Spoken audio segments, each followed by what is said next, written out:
turabashuhuje mu izina ry'umwami wacu Yesu Kristo, inshuti za Mass Follow Ministry aho muri hose mu gihugu cy'u Rwanda ndetse no ku migabane y'isi, nkuko bimenyerewe ko mudukurikira mu biganiro byacu bitandukanye mu buhamya n'ijambo ry'Imana ndetse n'indirimbo zo guhimbaza Imana. Turi hano rero kuri uyu mugoroba tubazaniye ibiganiro by'ijambo ry'Imana, muri kumwe na Pastor Tesire Beatrice. Imana iduhana umugisha. Uyu munsi ntago ari jewe uri bubaganize ijambo ry'Imana, twatumiye umutumirwa wacu muri kamera za Mass Follow Ministry hano, niwe ubagezaho ijambo ry'Imana, Pastor Gisagara niwe turi kumwe, ubushize niwe wabwirije, n'uyu munsi rero umwami yaduteye iteka kuba turi kumwe nawe. Rero tumuhaye ikaze. Pastor, karibu cyane, Imana iguhe umugisha. Amen, amen. Yesu aguhe umugisha cyane. Nanjye ndabashuje mu izina rya Yesu.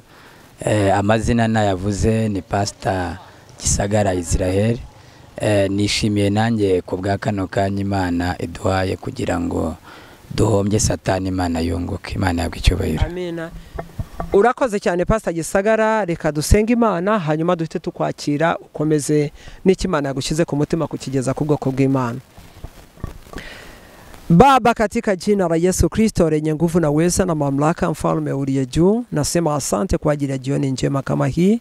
Bwana, tuko hapa kwa ajili ya kuhubiri neno la Mungu. Karibu utande na kutawala juu ya nafsi zetu, msaidie mtumishi wako na kwenda kusimama jioni hii. Bwana, neno lako likahifadhi mioyo ya watu wako, likawabariki na kuwatakasa na kuwaponya.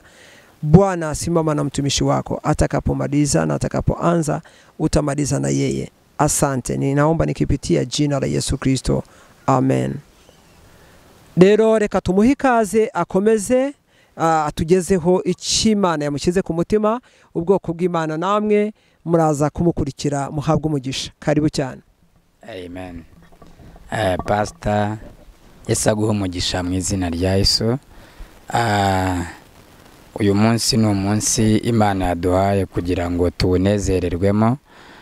Ngira ngo tudatinze, Imana impaye ijambo ry'ubuhanuzi rikomeye tugiye kuvugaho aya masaha, muri iyi minota mikeya dufite, kugira ngo twongere twumve icyo Imana isumba byose ivugana n'abanyarwanda, ivugana n'abari ku isi yose. Imana yabwe icyubahiro.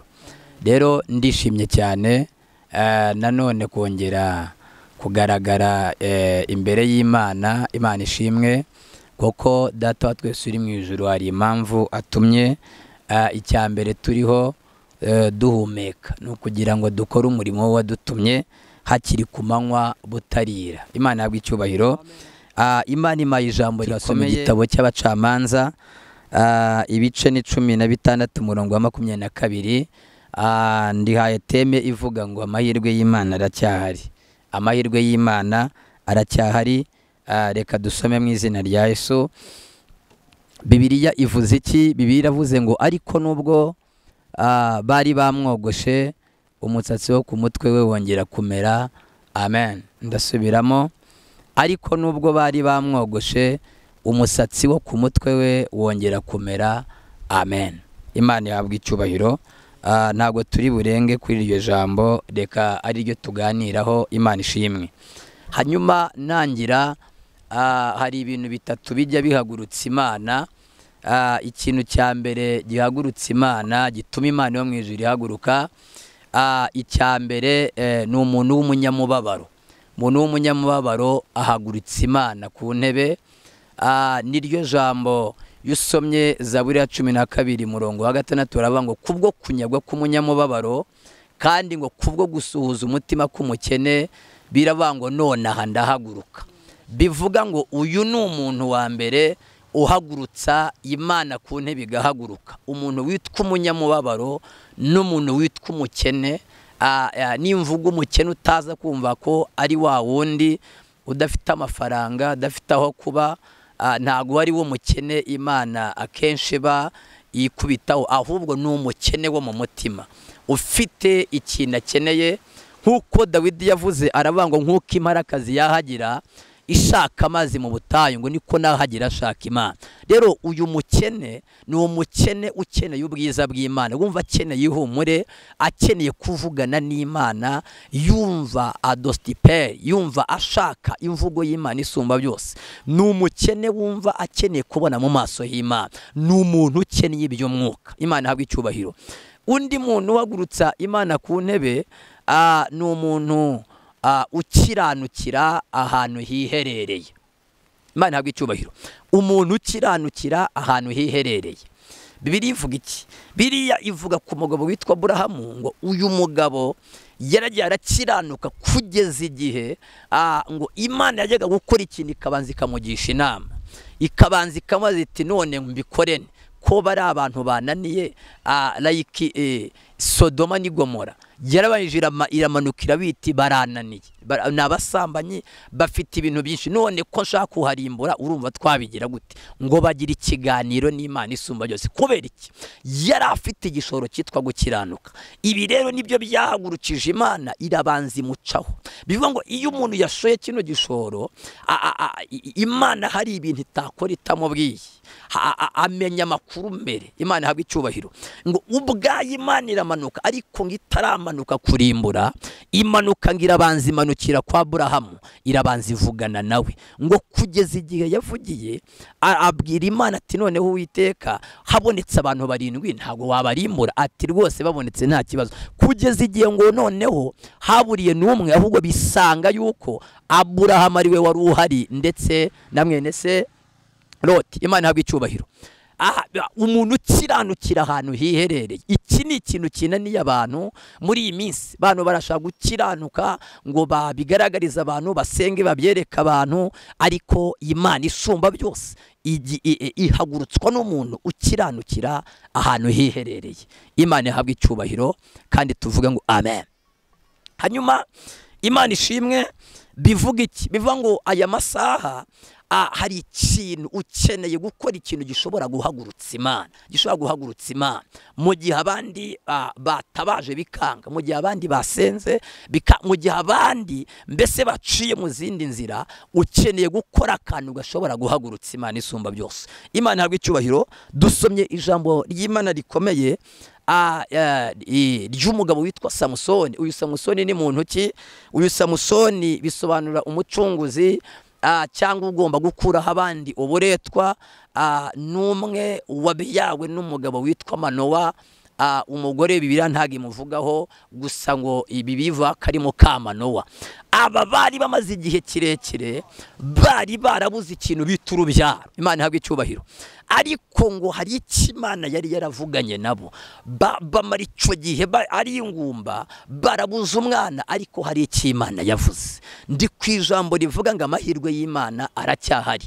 Wowe unkurikiye uri muri iki gihugu cy'u Rwanda, wowe unkurikiye uri Tanzania, uri Congo, uri South Africa, uri muri Amerika, uri mu Bwongereza, uri Canada, uri Belgique, uri hehe, wowe unkurikiye ndakubwira amakuru avuga ngo amahirwe y'Imana aracyahari. Ntiwigirire nabi ubwawe, wongere wirememo ibyiringiro, wongere wumve yuko Imana isumba byose nubwo yatinze ntago izahera, kuko igihe cy'Imana isumba byose kizi cy'abantu cyarangiye, kizi cy'abadayimoni cyarangiye, kizi cy'abaroga cyarangiye, kizi cy'abavuga cyarangiye. Igihe cy'Imana kiza nyuma y'ibindi bihe. Bivuga ngo hirya y'ibyo bihumazemo iminsi hari igihe cy'Imana kije. Iki gihe rero iyo kize kizana n'ikintu bita amahirwe y'Imana isumba byose.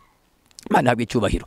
Aya mahirwe rero yageze ku Bisirayeli ubwo ngo bari bamaze iminsi Abafilisitiya barabajengereje. Abafilisitiya bari barabajengereje ngo ku buryo bagendaga ngo bakorora intama, bakorora inka n'ibiki, ariko ngo n'ubundi ntibazikame, n'ubundi zikaribwa n'Abafilisitiya. Ngo Abisirayeli banahinga bigasarurwa n'Abafilisitiya. Imana ihabwe icyubahiro. Ariko ngo igihe kiza kugira ngo batakira Imana isumba byose. Imana ihabwe icyubahiro. Ndashaka kugutangariza amakuru avuga ngo umuntu watabaje Imana aruta umuntu watabaza abakomeye, aruta umuntu ushobora gutabaza bene wabo. Kuko iyo watabaje Imana isumba byose, Imana ibasha gukora ikintu umuntu atakora. Iyo watabaje Imana ikomeye, iyo wayitabaje hari ibintu iringaniza, ikora ibintu bitabashwa n'ubwenge bw'umuntu, ikora ibintu bitabashwa n'imbaraga z'umuntu, ikora ibintu bishobora kuba biri hejuru y'amashuri ayo ariyo yose. kubera iki? do anostifo ebaye. mu mazina y'Imana harimo n'izina ryitwa ngo isumba byose. ni Imana isumba byose. kabiri ni Uwiteka. noneho hari irindi njya nkunda rikomeye rivuga ngo yitwa ndiho, bivuga ngo ibiriho byose bibayeho munsi y'imbaraga zayo.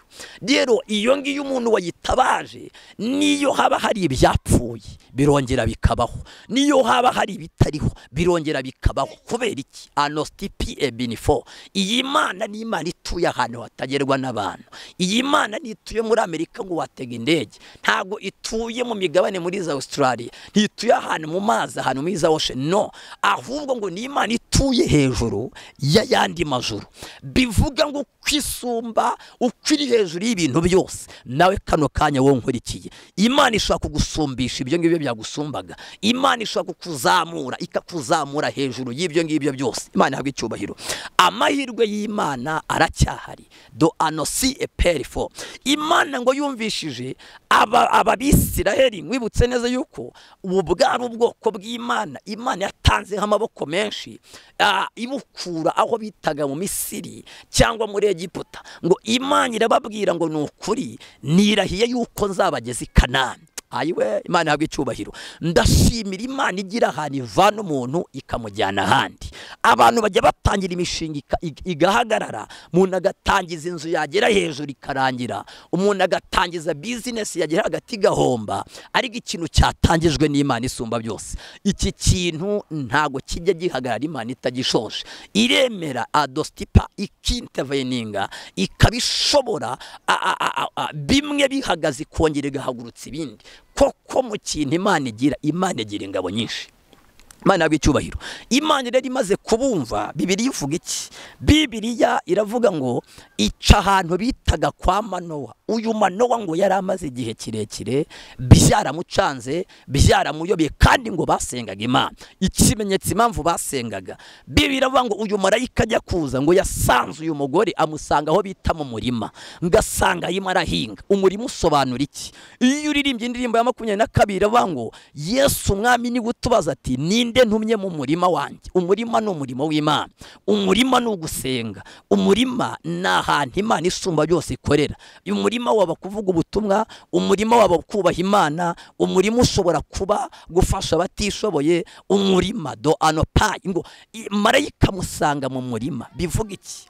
uyu muntu uyu mugore ni ukuvuga ngo ashobora kuba marayika yarasanze aririmbira Imana, ashobora kuba yarasanze arimo ahimbaza, ashobora kuba yarasanze yagiye gusura bene data. Imana ihabwe icyubahiro. ariko ngo amaze, ngo marayika amaze kuhagera asanga ngari mu murima. bivuga iki? do anosifo. aba bantu bari abakozi b'Imana isumba byose, nubwo bari bafite kino kibazo, ariko bari imbere y'Imana, bari bararahiye yuko nta gihe bazigera bata mu bintu bitafitiye gahunda. bivuga iki? ngo unkurikiye kano kanya, ndashaka ngo uhereye umunsi ugabanye ikintu bita guta igihe mu bintu Imana itarimo. kuko ibintu Imana itarimo birangira bigize iherezo ribi. ibintu Imana itarimo birangira bifeyirinze, birangira bikoze impanuka, birangira biguhindutse ubwabyo. koko mbonye umubiri uhinduka umuntu akaba yagendeshaga amaguru abiri, ejo ugasanga afite kumwe, ukuguru kukagutenguha, ugasanga umuntu yarebaga mu kanya ugasanga yambaye rinete ya ado anopayi. bivuga iki? amaso yamutengushye. ikintu kitajya gitenguha umuntu ni ikintu bita Imana isumba byose. Imana ntitenguha umuntu. Imana ihabwe icyubahiro. Imana nibana n'umuntu hahandi bagiye no kumuhamba.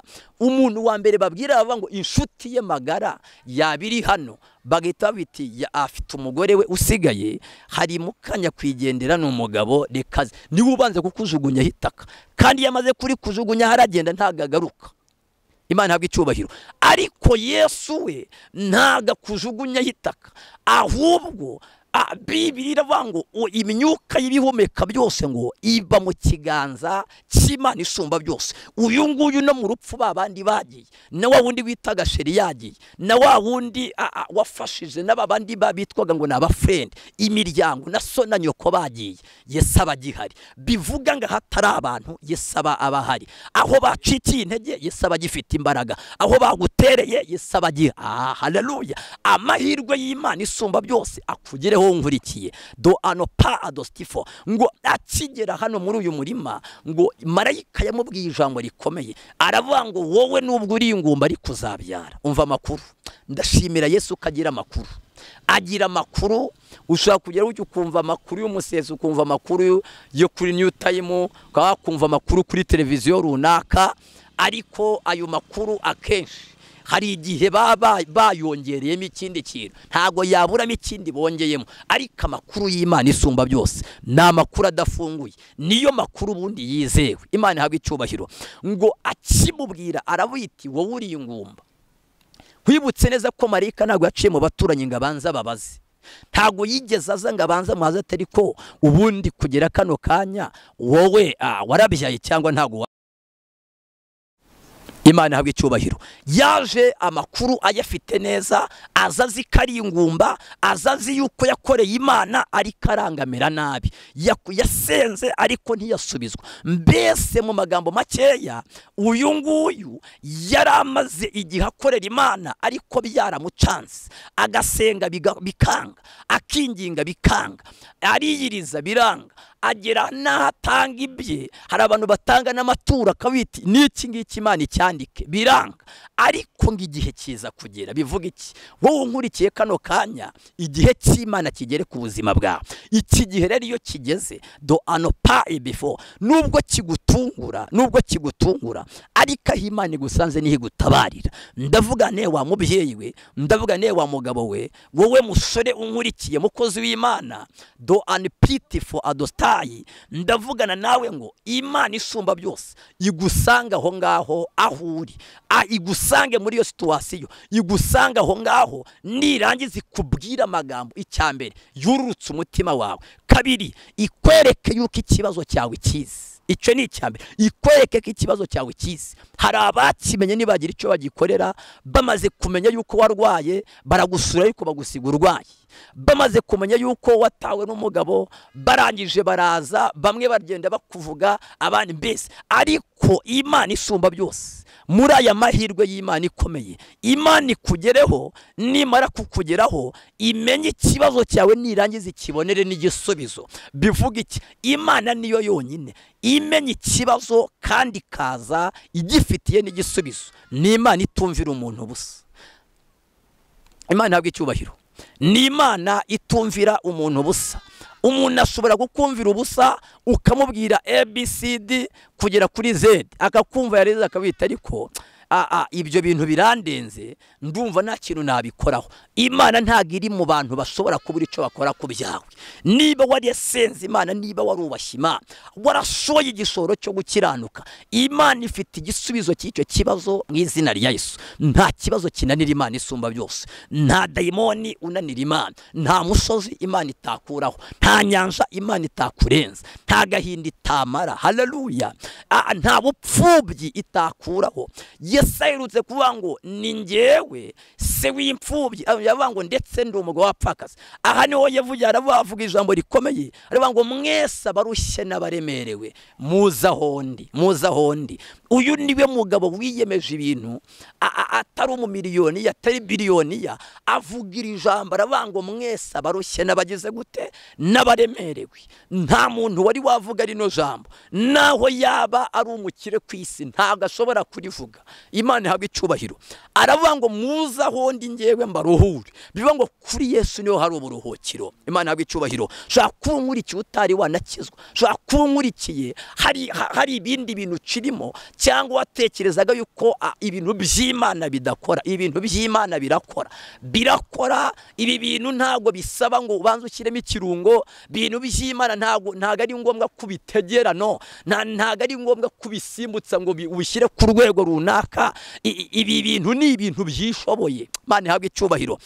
Do apita for edoma, ntago ari ibintu bibanza ngo gukorerwa publicité, si ibintu bibanza kugira ngo bibanze bitubuke, ubwabyo birakora. Iyo wizeye Imana isumba byose, ntago ari ngombwa yuko iza yikoreye inshinge zo kugutera. Igira urushinge gutera kandi utarubonye.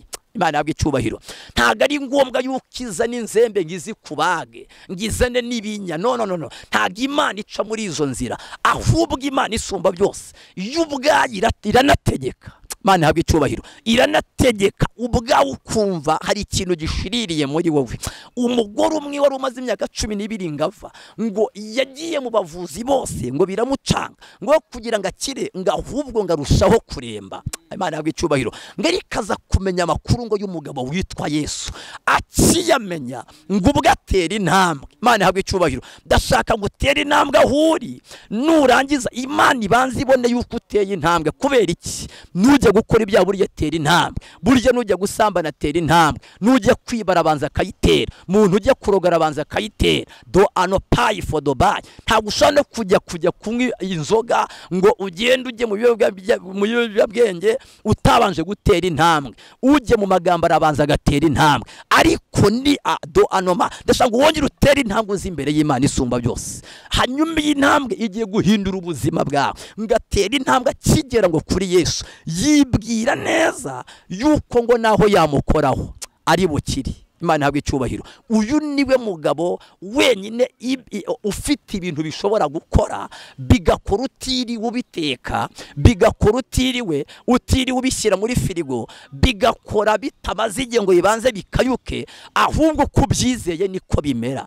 Ndashaka wizere Imana kano ka yuko iyo situation wayivamo, wizere Imana ko ishobora gukura iyo kanseri, wizere Imana ko ishobora guhindura ubuzima bwawe. Wowe byizere just Imana yo mu ijuru yo n'ubundi yari ifite gahunda yo kukugira neza, yari ifite gahunda. Impamvu udapfa, impamvu batari baguhamba, impamvu waciye mu bikomeye ukabugihumeka, ni umugambi Imana isanzwe gufiteho. Wowe ugiye gutera intambwe gusa, winjire muri aya mahirwe y'Imana isumba byose. Imana yabwe icyubahiro.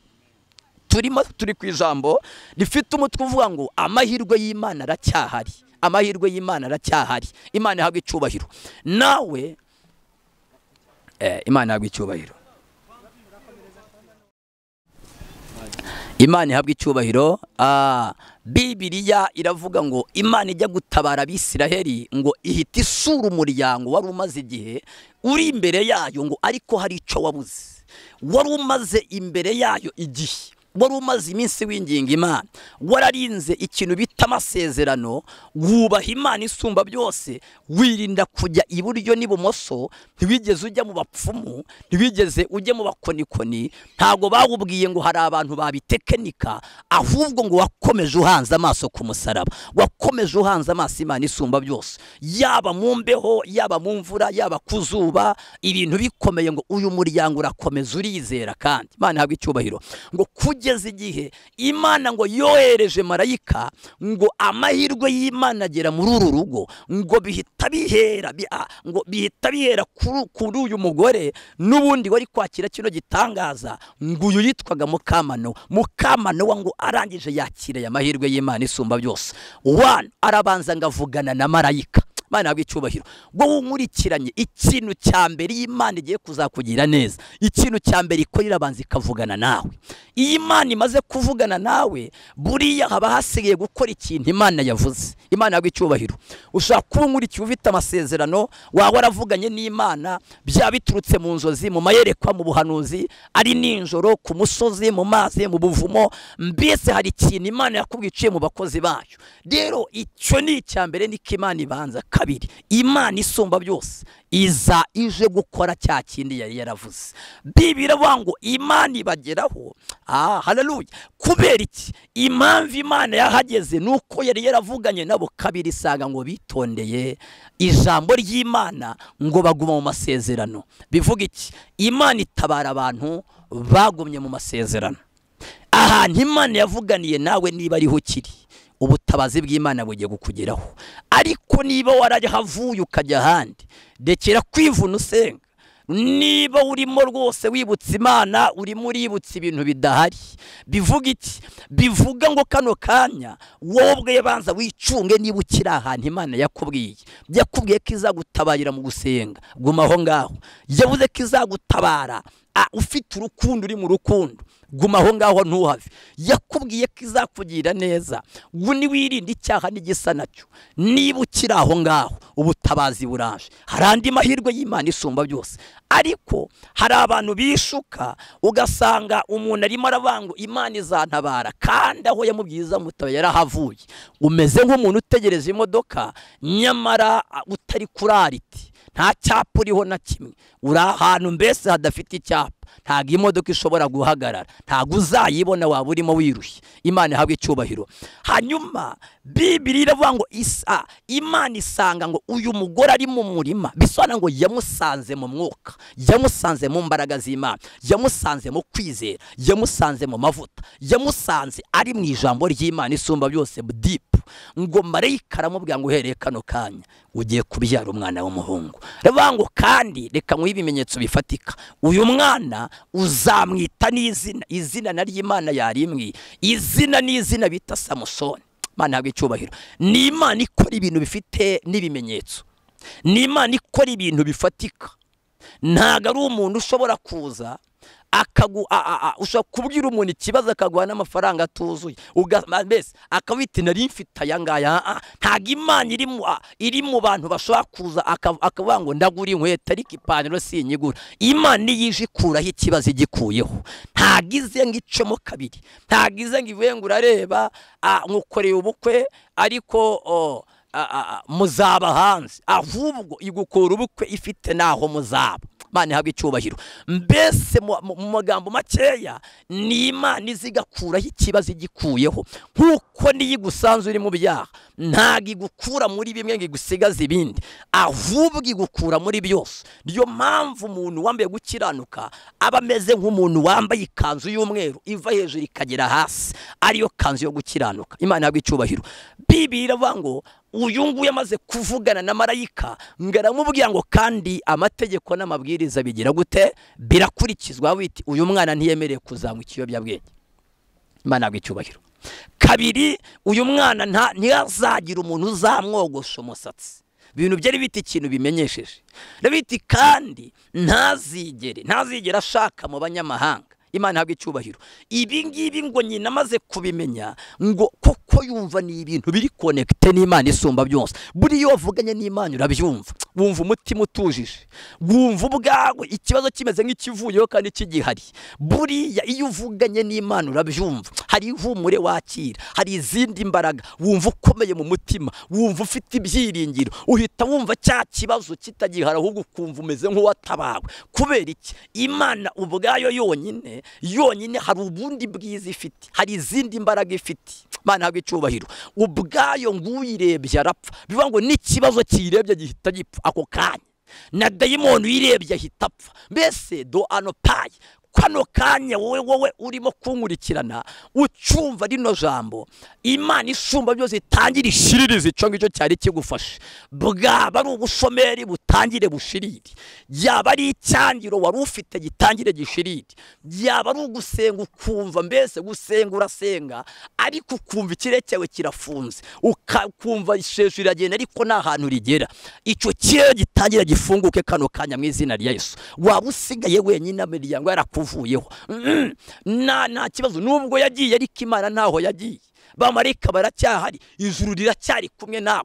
Kandi ijuru rikikwemera burya na babandi bagiye amaguru yabajyanye arabagarura. Iyo kiri kumwe n'Imana isumba byose. Ndi ku mahirwe y'Imana isumba byose. Bibiliya banga rirukanka cyane ngahita agenda areba ngo umugabo we aramubwira itariko sheri nje mfite amakuru. Hari amakuru uyu munsi nabwiwe, kandi amakuru nabwiwe ahuye n'ikibazo twari dufite. Imana ihabwe icyubahiro. Uzi ko hari abantu baje bakaza ku buzima bwawe ariko ntibamenye ikibazo ufite, bakaza bakakubwira byinshi ariko ntibigeze bakomora ku kibazo ufite. Ndavuga ikibazo ushobora kuburarana wowe ubwawe n'uwo muri kumwe atakizi. Ndimo ndavuga cya kindi amashuri atigeze akuraho, kuba uvuga icyongereza n'igifaransa bitigeze bikuraho icyo kibazo, kuba ushobora kuba uri mu gihugu gikomeye gishobora kuba kizwi no mu isi ariko kitigeze gikuraho situwasiyo. Icyo kibazo nicyo mvuga. Icyo ngicyo ushobora kuzamukana muri etaje ntigitinye etaje, icyo adostipitavo anoma, icyo gishobora kuba abantu bavuga ngo uri mwiza uteye neza ariko iki kibazo cyo ntikigutinye, kikanga kikagendana nawe, ukacyambariraho imyenda myiza kikanga kikahaguma. Mbese hari ibintu bitagikanze, ariko umva amakuru akomeye, Imana ntabwo ije kugikanga ahubwo ije kugikuraho mu izina rya Yesu, ije kugutandukanya nacyo. Uyu muryango wari ufite ikibazo cy'uko bari ingumba, ngo Imana ijye gutabara Abisirayeli irangije abari bicamo. Umva nkubwire, ni wowe Imana igiye gucamo itabara abandi, ni wowe Imana igiye gucamo yongera guhembura agakiza umuryango wawe, ni wowe Imana igiye gucamo wamamaza ubutumwa muri ako gacurimo, ni wowe Imana ishaka gukoresha. Haleluya! Koko namaze kumenya neza aho wageze ubundi ukora ibibi, iyi Imana ikugezeho uharenza ukora ibyiza. Imana ihabwe icyubahiro. Uku nguku ni ko umugabo witwa Sawuli byagenze, ngo aho yageze arenganya ubwoko bw'Imana, asenya umurimo w'Imana, niho yongeragira ngo avuga Imana isumba byose, ayihamya, yubaka ibyo yari yarashenye. Imana ihabwe icyubahiro. Biva ngo kano ka Imana nifite isoni zo kuba ushobora kwishima ibyishimo biruta umubabaro wababaye. Ntabwo Imana ishobora gutinya ko ushobora kubaka urugo rwiza ruruta abantu bagutanze kurwubaka. Kubera iki? Kuko amahirwe y'Imana yakugezeho mu izina rya Yesu. Imana ntabwo ifite isoni zo kuba ushobora gukirira ahantu wari warivurije barakubwiye ko indwara itakira. Imana yo mu ijuru yamanuka ikagukiriza aho ngaho, kubera yuko ishaka yuko na babandi bakubwiye ko itakira haba harimo abantu Imana ishaka. Bivuga iki? Uru rwandiko rugiye gusomwa na bose, bamwe babohoka abandi baboneremo Imana isumba byose. Imana ihabwe icyubahiro. Turi ku ijambo rivuga ngo amahirwe y'Imana aracyahari. Bibiliya iravuga ngo uyu mugabo Samusoni ngo arangije avuka Imana yaramuvuzeho, ngo arangije avukira muri uyu muryango, bageraho amaze gukura bamubwira ibintu byose Imana yaravuze. Yari yavuze ko atagomba kunywa ikiyobyabwenge icyo ari cyo cyose. Imana ihabwe icyubahiro. Kabiri, atazigera akora ku kintu bita umusatsi.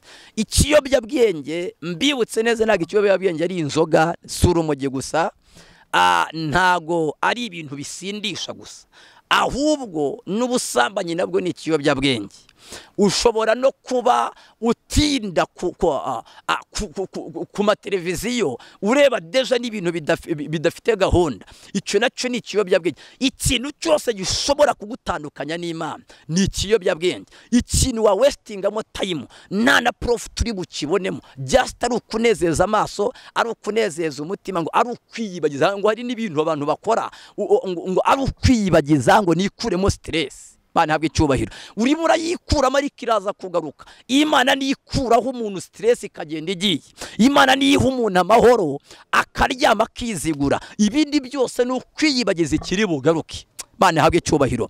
Bibiliya iravuga ngo uyu muhungu ngo koko yirinda ibiyobyabwenge, ngo arikaza kugera aho ngaho, ngo aragenda ahura n'umugore witwaga Delila. Imana ishimwe. Kubera iki? Ntiyamenya yuko mu biyobyabwenge ari byinshi. Umva amakuru akomeye. Uzi ko ibiyobyabwenge ari byinshi.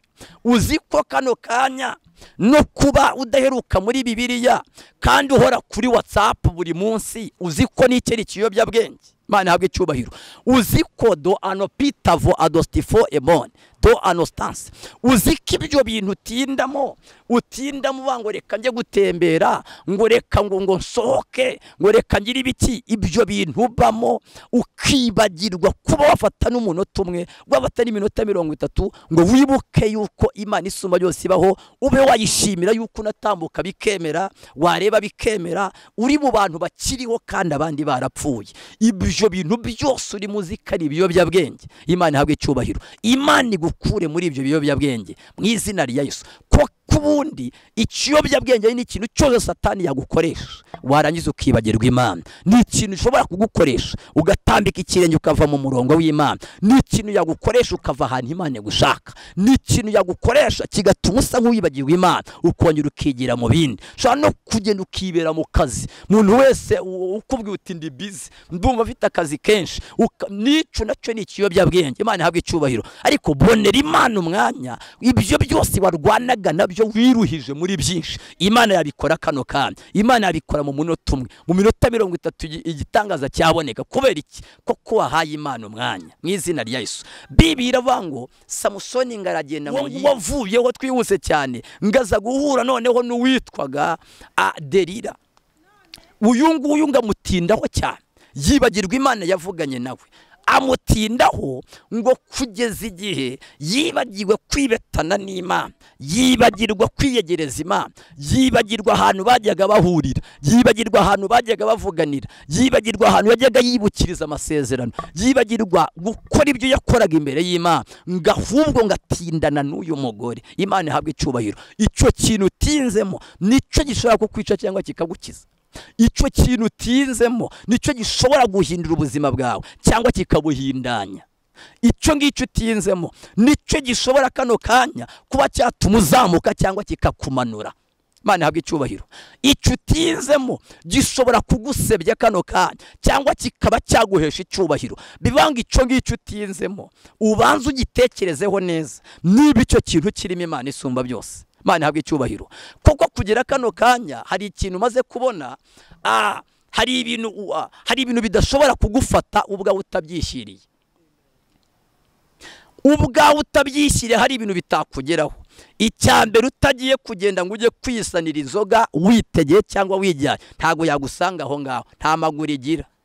Utagiye ngo ubwawe ugende ujye kwishakira indayi, ntago izigera yerekwa, indayi ntizerekwa ngimenya ahantu uba. Ubwawe nutifata ngo nurangiza ugende wigire ku mupfumu, nta mupfumu uba mu bantu, baragenda bakajya ahantu iyo ngiyo hari ahantu baba bari bihisha. Imana ihabwe icyubahiro. Bivuga iki?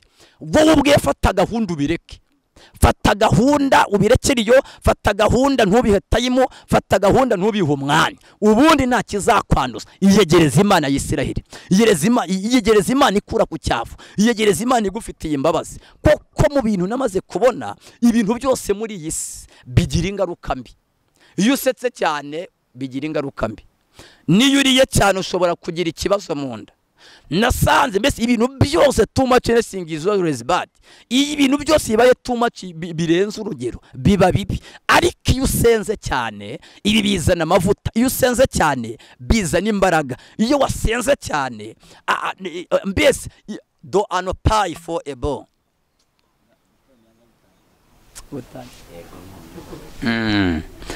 Imana ihabwe icyubahiro. Aha niho Samusoni yaje guhurira ngo n'uyu mugore witwa Delila. Uyu nguyu Delila rero niwe Satani yari yaramutegeyeho. Koko nkwibutse neza yuko kugira kano kanya ntago Satani ajya acika intege. Satani mutsindira muri saro, akagutegera ku muryango, umutsindira ku muryango akabiti ntago noneho ndi bwigere mva mu gipangu, kugeza igihe arinda agera kuri gate ntago ajya apfa kugenda. Imana ihabwe icyubahiro. Bivuga iki? Bivuga ngo niyo mpamvu bisaba guhora umuntu asenga, agahora asenga iteka. Kubera iki? Ntago ubwe ajya giving up, bundi niyo karakteri ye. Imana ihabwe icyubahiro. Ariko ndashimira Imana yuko ihora idutsindishiriza. Ngo uyu mugore araza, arangije aza ari ikigeragezo gikomeye cye cyashaka kugira ngo gicarenginge iby'Imana yari yaramuvuzeho. Imana ihabwe icyubahiro. Bivuga iki? Bivuga ngo uze kwitonda cyane, koko iyo situation nicyo kibazo urimo birashaka kugira ngo bitesha agaciro cy'Imana yakuvuzeho, birashaka kugukura mu mugambi w'Imana, birashaka kumena amavuta yakuvuniye. Amavuta aravuna kuyabona, birashaka kugukuraho ubwiza bw'Imana. Kandi ubu bwiza bw'Imana niyo wakwisiga amavuta avuye mu Bwongereza, no wayisiga avuye inyuma y'isi, ntabwo ushobora kongera kubugarura. Ubu bwiza bw'Imana ntawo buhuriye n'ubwo abamisi yaba ari Miss the World ntaho buhuri. Ububwiza do ano powerful buva iyo umuntu ari connected n'Imana isumba byose, afite ikintu bita urutsinga rw'Imana ikomeye. Imana habwa icyubahiro. Hanyuma ngo amaze kuza icyambere yaje ngo yabanjije gufata tayimu nini ashaka ko baba bari kumwe. Imana habwa icyubahiro. Amaze gufata tayimu nini ngo akazajya muhora iruhande guhera mu gitondo kugeza nimugoroba. Wowe unkurikiye itondera ikintu kirimo gukomeza kikugaruka mu bitekerezo buri kanya. Itondera ikintu kikwiyererana ukaba wamara iminota 30 urimo witekerezaho. Uwo ni umudayimoni, uwo ni umwuka ushaka kugira ngo akumanure, agusenye, agenda kwereka yuko n'iby'Imana yavuze yagushukaga, agende agusenye akwereke yuko ibyo n'ibyo usengera byose bitazasohora. Kubera iki? Satani iyo wamuhaye igihe nawe akora ikintu bita kugusenya, kandi agusenya kugeza muri fondasiyo. Imana habwa icyubahiro. Ngo akimuha igihe, amuha igihe, amaze kumuha igihe, uyu mugore ngo nawe arangije yakomeje amubaza ijambo rimwe rikomeye. Agenda amaze ngo ariko Samuso, kunkunda kubizi dukundana, imbaraga zawe ziva hehe? Imana habwa icyubahiro. Ngo Samusoni agenda zimuhisha, kamubwira iti wambohesha imigozi y'imigwegwe, niho imbaraga zanjye ziri, naba ndangiye. Ngo mu kanya kabara yiciye, akomeza mushukashuka, ari gukomeza kina nawe, ngo Delila akomeza agenda mwica. Imana habwa icyubahiro. Kugira kano kanya irinde gukina n'icyaha, irinde gukina na dayimoni, irinde gukina n'indwara. Wikwita indwara ngo niyi wanyu, wivuga ngo akarwara ngo na data arakarwaye yamaze, niba yarakarwaye ariko ntago wowe warakawe. Imana habwa icyubahiro. Wikwicara wiyeturongo ngewe ngo ubu urabona nyine ngo niko ngo Imana yabishatse yuko mba umushomeri, ngo kubu ngubu nta nzu mfite, buriya niko byagenze. Ahubwo iyatureho ibyiza ubwawe. Imana habwa icyubahiro. We gira ibintu wiremaho, Bibiliya iravuga ngo akomeza gukina n'uyu mugore, agenda akina na dayimoni. No, gabanya gukomeza ukina n'ikibazo, gabanya gukina n'abarozi. Iyo ukinnye n'umurozi arakuroga kandi noneho bikagufata. Imana habwa icyubahiro. Wikomeza ukina n'imyuka. Gukina n'imyuka niki? Nukuba wasenga ngo wajye kuryama ugasenga, wareze ugatangira gufatwa no kuzajya uryama ntusenge, urimo urakina na dayimoni ntago bizi. Nukuba wari usanzwe wiyiriza, warangiza ugatangira guhata gahunda yo kuzajya buri munsi usuhuza amasahane n'amafurusheti, urimo urakina na dayimoni ikomeye cyane. Koko icyaha cya mbere cyaturutse mu kurya. Imana habwa icyubahiro. Wigira ibintu ukina nabyo, ahubwo komeza wivange n'iby'Imana isumba byose. Iyo utinze mu kintu icyo cyo cyose usa nacyo. Imana habwa icyubahiro. Iyo utinze mu makara usa n'amakara, iyo utinze mu ifu bakanyamafu, uzumva ngo nibakanyamagi, ngo nibakanyamata, koko yatindanye nabyo. Ariko iyo utindanye n'Imana nanone, ubumana buza ku buzima bwawe, ugira ubwiza bw'Imana, ugira imbaraga z'Imana. Ariko gutinda mu mubiri ugenda utakaza imbaraga z'Imana isumba byose. Aha niho utsindirwa. Nguko yatindanye nawe cyane, agera aho ngaho ngo amubwira ibanga. Aramubwira ati kugera kano kanya rero ngewe ubwanjye ushobora kunyogosha bigakunda, za mbaraga zikanshiraho. Imana ihabwa icyubahiro. Akimara kubivuga ngo ariko yabivugaga yibereye ku kibero cy'uwo mugore. Imana ihabwa icyubahiro. Ngo yari aryamye kuri icyo kibero. Tekereza ahantu maze iminsi uryamye. Ahantu maze iminsi uryamye, Satani ashobora kuba ari hakurangiriza.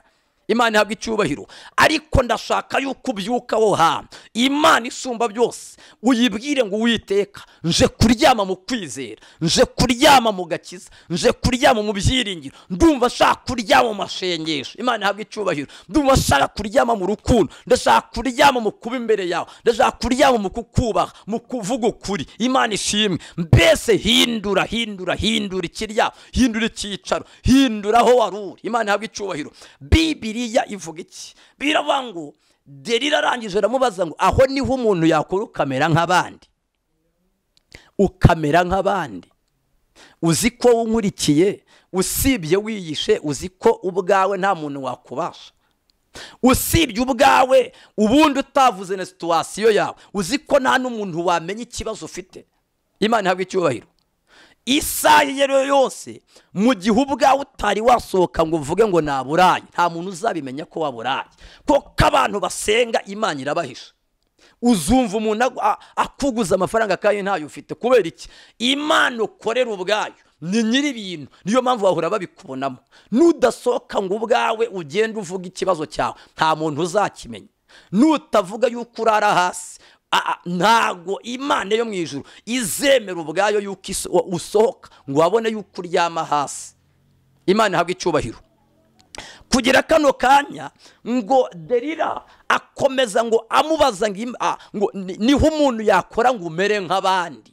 Ntiwemere kuba nk'abandi mu izina rya Yesu. Ntiwemere kuba nk'abandi bagore, ntiwemere kuba nk'abandi bagabo, ntiwemere kuba nk'abandi bakozi b'Imana. No, abandi bakozi b'Imana bamwe barabivanze, abandi babyeyi bamwe bananiwe kubaka ingo zabo, abandi bagabo babaye imbwa kandi bambaye amapantaro. Kubera iki? Do ano pay for ibintu byose iyo byajemo coping, iyo byajemo gukopera biba byapfuye. N'umunyabwenge buryo yakopeye usanga aretse icyari kizima akagenda agakora ibitari bizima. Imana ihabwa icyubahiro. Bivuga iki? Do ano pi evonema. Turi ku ijambo ribanga Imana ifite andi mahirwe. Hari andi mahirwe Imana isumba byose ishobora kumanura ku buzima bwawe. Bibiliya iravuga ngo uyu mugabo akimara kwimenera ibanga, ngo uyu mugore Delila arangije ngo aba yabimenye, ngo arangije aragenda ngaharura umusatsi we ngarinda wumaraho, arawuharura. Ariko Bibiliya nivuga ukuntu yawuharuye, ashobora kuba yawuharuye kera bajyaga baduharuza ibintu by'intuza by'inzembe, noneho wajya kuntu kubona neza hasigaye ikintu, wajya kwishura akabita ufite umutsima ku mutwe. Imana ihabwa icyubahiro. Mbese yaramuharuye asigaza ku mutwe hasa nko mu maso. Imana ihabwa icyubahiro. Uzi umugore wamaze kumarwaho umusatsi, urugo rurasenyuka. Uzi umugabo wamaze kumarwaho umusatsi, atangira gushurashura. Wowe ubwawe umusatsi wawe ukimara kugushiraho, bwa mbere wajyaga wizera ko Imana ishobora gukora igitangaza, ariko ubu ngubu nawe usigaye ugenda uko abandi bicira inzira, nawe niko usigaye wicira inzira. Uko abandi bavuga ko byabacanze, niko nawe uvuga ko byagucanze. Abundi wagiraga ibyiringiro, ibintu byanazamutse, ukaba ufite ibyiringiro, ukabita na ekonomi y'Imana buriya yazamutse. Ariko usigaye nawe ufite ubwoba, usigaye urira nk'abandi, uganya nk'abandi, rurakinga batatu nta kigenda. Imana ihabwa icyubahiro. Ariko kano kanya Imana isumba byose ikumereza umusatsi mu izina rya Yesu. Koko umusatsi, ubundi umusatsi usobanura iki? Umusatsi usobanura imbaraga z'Imana isumba byose. Imana ihabwa icyubahiro. Umusatsi usobanura icyubahiro cy'Imana. Ariko ahantu hatari umusatsi, isaha yose uzabirebe, ntabwo umuntu ubona atiyitayeho. Umuntu udafite umuzashobora kwambara akagenda atakarabye. Imana ihabwa icyubahiro. Shaka uyoke agaseba atanakarabye, izuba niyo rimwishe rimwica cyane. Imana ishimwe. Ubu kugira kano kanya impamvu usigaye ugira amaganya menshi nuko umusatsi bawogoshe. Impamvu usigaye kasituwaziyo kugira ukabura sazi nuko umusatsi wagushizeho. Imana ihabwa icyubahiro. Ariko Imana ivuze iki? Imana iravuze ngo hari ayandi mahirwe mu izina rya Yesu. Hari amahirwe yakongera agatuma wongera gusenga bikemera. Hari ayandi mahirwe ashobora gutuma wongera kuryama ukaba warota kandi ukanerekwa. Hari andi mahirwe. Imana ishimwe. Ndagutangariza ngo hari andi mahirwe ashobora kongera kukugeraho. Imana ikongera ikavuga ngo mwana wanjye, Imana yabwo icyubahiro. Hari andi mahirwe Imana ishobora kumanura kano kamya ugacururiza ahantu wacururiza guhomba ukaba wahungukira. Ayo ni amahirwe y'Imana. Imana yabwo icyubahiro. Amahirwe y'Imana bavuzweho n'Imana ngo niyo bagwa ntabwo bajya barambarara. Abantu barabona waraguye ariko ntiwarambaraye. Hari amahirwe yakongera kukubyutsa mu izina rya Yesu ukongera ukavuga Imana neza. Imana yabwo icyubahiro. Amahirwe y'Imana, amahirwe y'Imana, amahirwe y'Imana. Imana imbwira rino jambo yavuganye nanjye irambwira ngo do anopi ezevoni brayi. Hari ahantu Satani ngo yafatiye abantu abereka yuko byarangiye, abereka yuko bitazahinduka, abereka yuko inzira ngira ngo y'ubuzima bageze kuri endi yayo. Ati nubo waragerageje ariko nta kutageze nyine, ushatse warekera aho ngaho. No, ntago ariho inzira irangiriye, siho ubuzima burangiriye. Ahubwo Imana irambwira ngo bambwire yuko hakirandi mahirwe mu izina rya Yesu. Bivuga iki? Kano kanya aho wicaye ndashanga uhita usuzugura abadayimoni, suzugura Satani.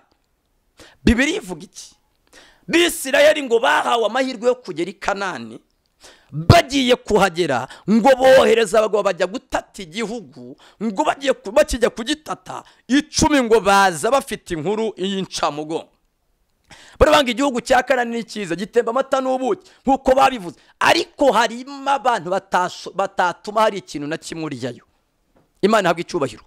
Bibiri ivuga iki? Bibiri iravuga havamo babiri ngo baza bafite ikintu bita andi mahirwe y'Imana isumba byose. Baza bafite andi mahirwe. Imana yabwo icyubahiro. Ngo baraza babwira ubwoko bw'Imana, baraza baravuga ngo nubwo baje babaca intege bababwira inkuru z'incamugongo, ariko Imana isumba byose mwumva ukuntu ivuze. Barabanga icyambere igihugu ni cyiza, kabiri kirimo ikintu bita imbuto ziryoshye. Hanyuma abo banaki koko barahari, ariko nubwo bahari nta kizatubuza gutaha kiriya gihugu. Kubera iki? Bariya banaki tugiye kubarya nk'imitsima. Imana yabwo icyubahiro. Umuntu rero wamaze kumva andi mahirwe y'Imana ahita asuzugura ikibazo, ahita asuzugura ikigeragezo. Ndashanga usuzugure, ugira ikintu usuzugura. Ndashanga usuzugura ubwo bukene, ubwo bushomera ubusuzugure. Ndashanga usuzugura iyo diyabeti, ndashanga usuzugura iyo karande, uyibwire ngo nubwo iwacu batubaka ariko nge ndubaka. Ndashaka ngo bisuzugure vuga ngo nubwo iwacu ntago ujye urenga umupaka ariko nge ndawurenga. Ndashanga ugira ibintu usuzugura, ubibwire ngo nubwo data tuzuye umwuka ngewe ndawuzura mu izina rya Yesu. Mbese amahirwe y'Imana ubundi ahantu yageze umuntu ahita byimbana ibyari byaramubyimbanye. Umuntu ahita asuzugura ibyamusuzuguye. Umuntu agenda hejuru y'ibyamugenze hejuru. Umuntu ategeka ibintu byamutegetse. Umuntu ayobora ibintu byamuyoboye. Imana ihabwa icyubahiro. Iyo amahirwe y'Imana aje ashobora gutuma umuntu wari karya rugo, umuntu wari hariya hasi, ashobora gutuma uyu muntu nawe abamabuza. Amahirwe ashobora gutuma umuntu wakodeshaga nawe akodesha abandi. Imana ihabwa icyubahiro. Uyu Samusoni ngo amahirwe y'Imana isumba byose araza ngo ariko amusanga umusatsi waramushizeho. Imana ihabwa icyubahiro. Wowe nkurikiye kano kanya ntago nzi urwego ugezeho. Sinzi urwego ugezeho isi kugwa nabi. Sinzi urwego ugezeho ibyaha bikwica. Sinzi urwego ugezeho abarozi bakuroga. Mbese urwego wowe uraruzi, uzi niba bimaze kunuka, niba bimaze gucana danje urabizi. Imana yabwo icyubahiro. Mbese uza ahantu ugeze, ayiwe Mana data. Ariko naho yaba ari kukuka kanyuma amahirwe y'Imana isumba byose araje. Uyu mugabo witwa Samusoni ngo bamwogoshe umusatsi biremera, ariko bogoshe umusatsi wa Samusoni ntibogoshe Imana yavuganye nawe. Ayiwe ndafashishwe. Bogoshe Samusoni ariko ntibogoshe ijambo Imana yamuvuzeho. Mbibutse neza kugira kano kanya abakurwanya barakurwanije ni koko, baraguharabitse ni koko, ariko bataraharabika ikikurimo, batararwanya ikikurimo ngo bagitsinde, n'ubundi ugiye kubabyukana mu izina rya Yesu. Imana ihabwa icyubahiro. Nta hantu utagera Imana itagukura, nta hantu utakwinjira, nta mwijima utagera Imana itamurika ngo ugaragare. Imana ihabwa icyubahiro. Amahirwe y'Imana nta hantu adacengera, nta hantu adacengera, nta hantu atagera. Samusoni uyu nguyu Bibiliya ivuga iki? Bibiliya iravuga ngo umusatsi yamaze kumukuraho ngo Abafilisitiya yajyaga atsinda abicishije igufwa rimwe, ngo baraza bamukubise adakozemo. Imana ihabwa icyubahiro. Twibukiranye turebe ibyakubayeho muri iyi minsi. Uzi ukuntu wakubiswe, uzi ko wakubiswe ukageraho ubwawe wafashaga nawe basigaye bagufasha. Warakubiswe ku buryo wahanuriraga nawe baraguhanurira. Wajya gusengera abandi nawe basigaye bagusengera kubera iki? Warakubiswe. Imana ihabwa icyubahiro. Kugira kano kanya ubwawe wajyaga wiha icyo ushaka ariko ntabwo ukikibona kubera iki? Hari umusatsi wakuvuyeho, hari ukumanuka, hari ahantu wamanutse, hari ibyo Satani yakoze. Ariko Bibiliya ivuze iki? Imana ihabwa icyubahiro. Bibiliya iravuze ngo amahirwe y'Imana isumba byose aje kongera kugusubiza uko wahoze mu izina rya Yesu. Ngo Samusoni Imana isumba byose imusanga ngo n'amaso bayanogoyemo. Ubundi umuntu wamaze gukurwamo amaso ubuzima bwe buba bwashyizweho iherezo. Ubundi mu buzima busanzwe nta hantu wajya udafite amaso. Nta bintu byapfa kukuryohera nta maso ufite. Buri uburyohe buturuka mu maso. Imana ihabwa icyubahiro. Ni ukuvuga ngo ntiwakunda, umuntu akunda icyo areba. Imana ihabwa icyubahiro. Ubundi reba kugera kano kanya ushaka kuyutya, uri umukobwa ukawita njye nta musore nyishaka, ibintu byo kunteretana bivuyeho, nta n'umuntu yishaka kwiteza ibyo bintu. Ibyo zo nkunde muzinkureho, ntago ari wowe. Ikibazo nuko bakunogoyemo n'amaso. Imana ihabwa icyubahiro. Urimo urateke mbese urawita njye nta rugo nakongera kubaka. Ubundi se kubaka ni ibiki? Ubundi se urukundo ruracyabaho, ahubwo wowe amaso barayanogoye. Imana ivuze iki? Do ano pa adostifo tu demanda adosikabo azonema. Bibiliya yavuze iki? Bibiliya yavuze ngo Imana isumba byose ngisanga uyu mugabo, ngimusanga n'amaso yaramuvuyemo, imusanga ngo ageze aho bamuboha ari mu kintu bita imigozi, ngo ariko avuga ijambo rikomeye. Imana ihabwa icyubahiro. Ndashaka wongere usengere muri icyo kibazo, ndashaka wongere usengere muri iyo situwasiyo, ndashaka wongere usengere muri ubwo burwayi. Bumbura akanwa wongere ugire ikintu ubwira Imana. Tera intambwe wongere ugire icyo ubwira Imana. Wongere utange, wongere ugire icyo wibutsa Imana. Ngo arabwira Imana, arayibwira ngo Uwiteka wibuke yuko kugira kano kanya nagukoreye kabiri. Aravuga ngo ndashaka uhorera amaso yanjye mu maso y'Abafilisitiya. Imana ihabwa icyubahiro. Hayiwe, haleluya. Ndashaka kuhorera amaso yanjye kugira kano kanya wowe nkurikiye. Imana iguhorere mu izina rya Yesu. Imana iguhorere. Imana ihorere amavuta yawe yamenetse. Imana ihorere amafaranga yawe yagiye. Imana zepika tusta for the bra. Imana iguhorere ku badayimoni. Imana iguhorere ku bazimu. Imana zita kota. Imana iguhorere ku barozi. Imana iguhorere kuri karari. Bundi Imana yo yaguhoreye igukubitira icyagukubise. Iyi Imana yaguhoreye iraza icyakuzengezaga cyakubuzaga gusinzira, nagika kibuza gusinzira, kandi kibuza gusinzira kigukuramo. Imana ihabwa icyubahiro. Imana yahoreye umugabo witwa Morodekayi ngibuza umwami bitotse. Ubundi Imana ije kuguhorera hari ibintu nabyizengereza byarakuzengereje, ariko Imana yibizengereza mu izina rya Yesu. Bibiliya iravuga ngo akivuga gutya ngo Imana isumba byose. Twasomye ijambo rikomeye rivuga ngo ariko nubwo bari bamwogoshe. Niryo jambo twasomye. Ariko nubwo bari bamwogoshe. Imana ishimwe. Ntabwo adoperezi nima efo. Buri muntu wese yogoshwa ku giti cye. Ushaka kuba warogosherwe mu rugo rwawe, ushaka kuba warogoshe no mu murimo w'Imana bogosherwamo, ugasanga umuririmbyi bene se baramwogoshe, sanga umushumba yogoshwe na bagenzi be, ugasanga umuntu yogosherwe mu murimo. Kubera ko ibintu byarivanze muri iyi minsi, kibuga cyaranyereye. To ano parazone mi eforebra. Bivuga iki? Bivuga ngo dukeneye izindi mbaraga z'Imana isumba byose. Bibiliya iravuga ngo ako kanya Bibiliya yavuze ngo ariko nubwo bari bamwogosha umusatsi wo ku mutwe we wongera kumera. Imana ihabwa icyubahiro. Bivuga iki? abogoshe barogoshe ariko hari Imana ije kumeza. Umva amakuru akomeye, do anopa adostai, uwogosha ntago ari umeze umusatsi, uhombya ntago ari uhombora, umuntu kubabaza undi ntago ari unezeza. Umva amakuru akomeye, Imana iciye mu rundi ruhande rutandukanye n'urwakubitiye wemo. Imana iciye mu rundi ruhande rutandukanye n'urwacikiyemo intege. Imana ihabwa icyubahiro.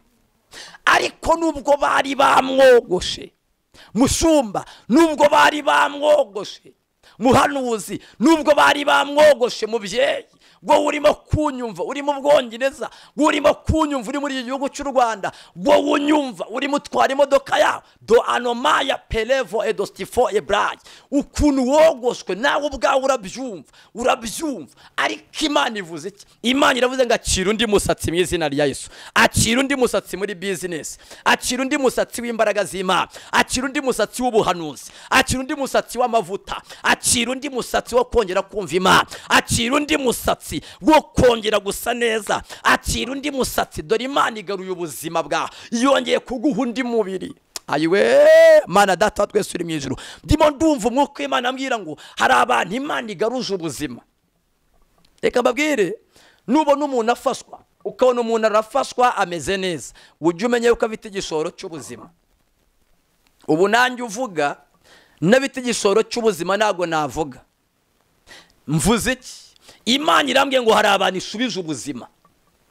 Wari urwaye, wari umeze nabi, ubwawe bari barakuroze, niyo ugenda uba wumva uribwa, uba wumva umeze nabi, uba wumva mbese nta mahoro, nta munezero, nta buzima, nta mibereho, mbese byaragucanze. Imana ivuze iki? Imana iravuze ngo ikugaruje ubuzima mu izina rya Yesu. Imana ikugaruje amahirwe yo kubaho, ikugaruje amahirwe y'ubuzima, ikugaruje igishoro, do anapita kota bonifo. Nubwo bari bamwogoshe umusatsi wo ku mutwe we wongera kumera, Samusoni bamwogoshe mu mutwe, wewe waba barakogoshe kuri banki, bashobora kuba barakogoshe mu bana, abana bariga ariko nta bwenge bagira, bashobora kuba barakogoshe ku mugabo yahoze mu ginama ariko ubu asigaye yikorera ibye, bashobora kuba barakogoshe bakogosha kutubaka, ubu ibyo wubatse byose birapfa, shaka kuba ushatse nka gatatu. Nubwo bari bamwogoshe, umva ikibazo ntiyongeye kumeza mu izina rya Yesu. Kandi umva ukuntu Imana ibikoze, Imana ikumereje umusatsi imbere yaho wogoshewe. Imana ihabwa icyubahiro. Data twese uri mu ijuru tugire neza. Twari turi ku ijambo rikomeye rivuga ngo amahirwe y'Imana isumba byose aracyahari. Wowe unkurikiye, amahirwe y'Imana aracyahari. Ntiwongere gucika intege, ntiwongere kwicira urubanza, ntiwongere kujya kure y'Imana, ahubwo nibigutere kongera kujya imbere y'Imana. Mbese imbere y'Imana ugisenga, ugipfukama, ucyongera kuba imbere y'Imana, ucyongera gukunda abakozi b'Imana, ucyongera kuvuga izina rya Yesu, ucyongera kwizera. Imana ikoze igitangaza, kuko amahirwe y'Imana aracyahari mu izina rya Yesu. Imana ibaho umugisha mu izina rya Yesu Kristo wa Nazareti. Amazina ni yayandi, ni Pastor Israel Gisagara. Hanyuma twasenga n'Imana isumba byose, n'abahana nomero za telefoni. Reka dusenga Imana. Wowe umaze kumva rino jambo, umaze kwakira ya mahirwe y'Imana isumba byose, reka nkusengera Imana mu izina rya Yesu. Mana uri Uwiteka, witwa ndiho, niryo zina ryawe. Ngushime kubw'uyu mubyeyi, kubw'uyu mugabo, kubw'uyu musore n'inkumi bari bankurikiye kano kanya, bari babonye yuko byari birangiye, ndetse hari ibyari byarabashizeho bigereranywa n'uyu musatsi, ariko none ahangaha uri Imana yongeye kubimeza mu mahirwe yawe mashya. Hari ibimeze mu izina rya Yesu Kristo, kandi bagiye kubibona ku buryo abanzo bagiye gukorwa n'isoni mu izina rya Yesu Kristo. Uwiteka Imana amahoro Yesu. Amen, amen. Imana ibaho umugisha. Nomero za telefoni ni 0788 21 664 7 07 682 Shalom, shalom. Iyi nomero iba no kuri WhatsApp. Mubarikiwe sana. Imana ibaho umugisha. Amen.